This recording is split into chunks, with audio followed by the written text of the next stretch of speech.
Last week we built a system in the base unit of the Nouvolo Steck. This week we're going to take a look at the base unit plus the add-on stack unit for AIOs and the glass side panels.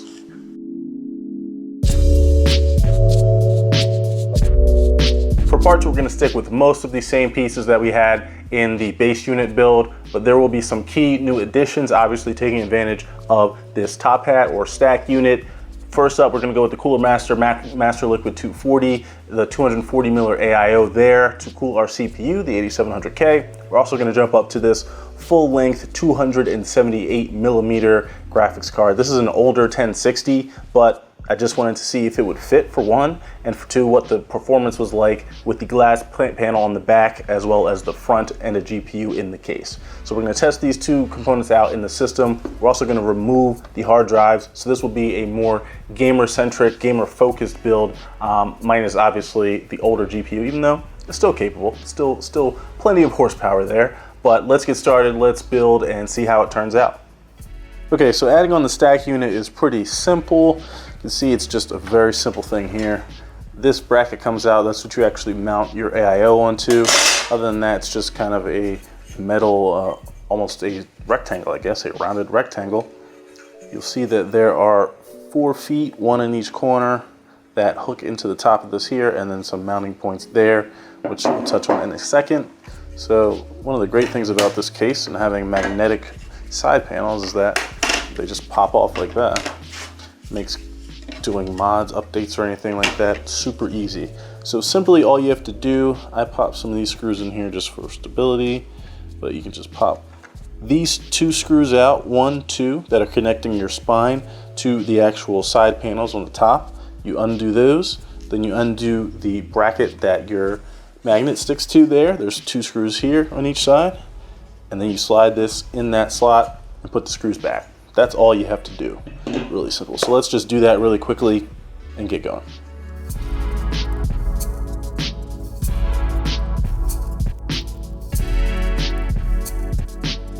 All right. Now these pieces come out like so. Just have these 2 brackets here. Put those to the side. You can see your mounting point here and your 2 posts for the actual top hat. Top hat slides into the spot that those brackets previously held. Pretty simple. There you go. Make sure everything is aligned right. Nice and tight. And then go ahead and screw back in your side panels.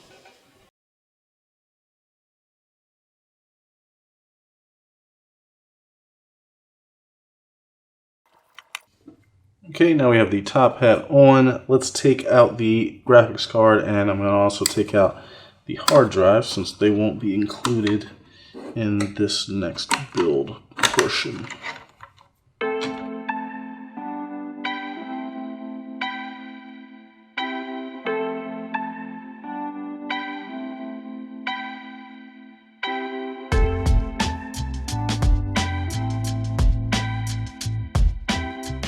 Now I switched a little bit ago to these graphene strips. These guys here, these little strips that transfer heat from the CPU to your cooler. I find that these work better just in general, or not better, but they're much easier to use than obviously cooling paste. You don't have to reapply and go back. It doesn't degrade over time. It lasts indefinitely, and I've had really good success with these, so I've stuck with them.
All right, so I have everything mounted. This build reminded me of why I don't do water-cooled builds, because they're annoying, super annoying. But I got everything in here. It's pretty tight. This kink in this tube here, not kink, or the way I had to route it is not ideal, but this was the best way. It's pretty tight underneath where you mount your AIO 240 mil and where the actual tubes run, but everything does fit. I took out some of the components we had in the last build, obviously, and here we have the graphics card on the back, which looks pretty good there too. So you can see full-size cards do look really nice once they're placed in the system like this. So you can fit a full-size card. I'm curious to see how that's going to work with the glass panel. It would probably be advisable to continue to use the perforated panel, these here, and then go with the glass panel maybe on your front side for your CPU, so on and so forth. But let's install the panels and see how they fit.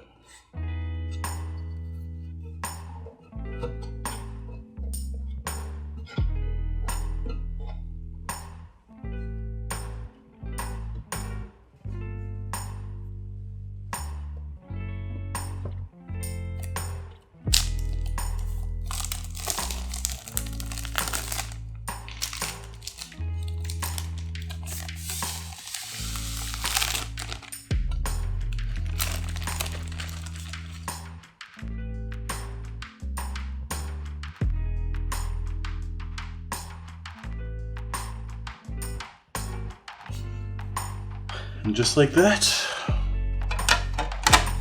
we are done.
So we finally have the build complete, and I think it looks really, really good.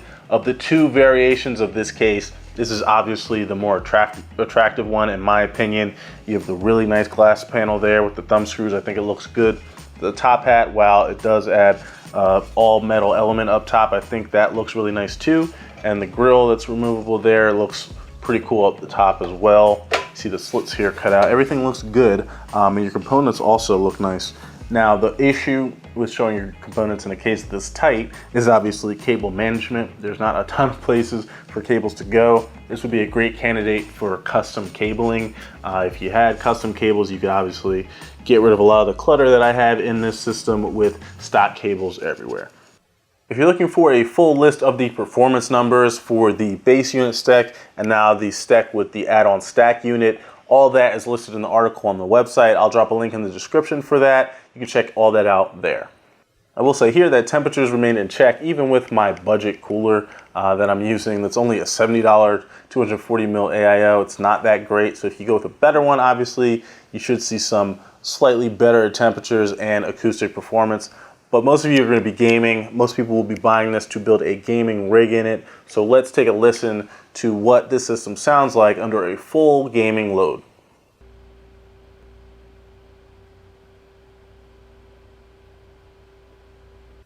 So as you heard, even with a budget AIO and a dual fan card with no airflow coming from that vented panel, you still had a decently quiet system. It could be quieter, obviously, with a better AIO, with quieter fans, but I thought that the acoustic performance was impressive. After doing builds in both versions of the case, the base unit and now the base unit with the added stack and glass side panels, I would say this is my favorite version of the case for sure. The base unit is fine if you're looking for something that's affordable and similar to a lot of other cases out there, but you're probably better off going with like a Dan A4 or something like that. Just a little better build quality if you want something that's truly compact. It can just kind of sit on your desk in that sort of longer, elongated form factor for full-size GPUs. But if you want something that could potentially be a little bit quieter when gaming under load and you want to be able to show off your components or see your components, this is a great option. It's very compact still, but obviously you see you get the nice glass side panel front and back. The temperatures were under control. I'd probably recommend using the front glass panel for the side with your AIO and your PSU, and on the back still sticking with the vented panels so you can get airflow into your GPU and not have any potential heat or cooling issues. The top hat also comes with an additional hard drive bracket, so you could have 120 mil AIO sitting on one side cooling your CPU, and then put that extra hard drive bracket on the other side so that you can have additional storage. If you're like me, I use 2 SATA drives because I need a lot of storage for obviously video files, games, etc. That might be appealing to some people as well. So it's pretty flexible. I also like the additional stability that I got with the top hat. It links up to the bottom panels and it really made the unit feel more solid than just the regular base unit. So that was an added benefit as well. I would love to see what some modders could do with custom cables, fitting a custom loop in there. I'm sure it is possible. You just have to get pretty creative. So if you didn't see part 1, I will link to that in the description. There's a little more detail. The whole build process is kind of fleshed out a bit more. Also, I'll link to the Kickstarter for this, so you can go pick one up or not, depending on how you feel about it. And I will also, once again, drop a link to the article on the website. So if you want to see the benchmarks, those sort of things, all the test data, nice and easy to read, you can do that too.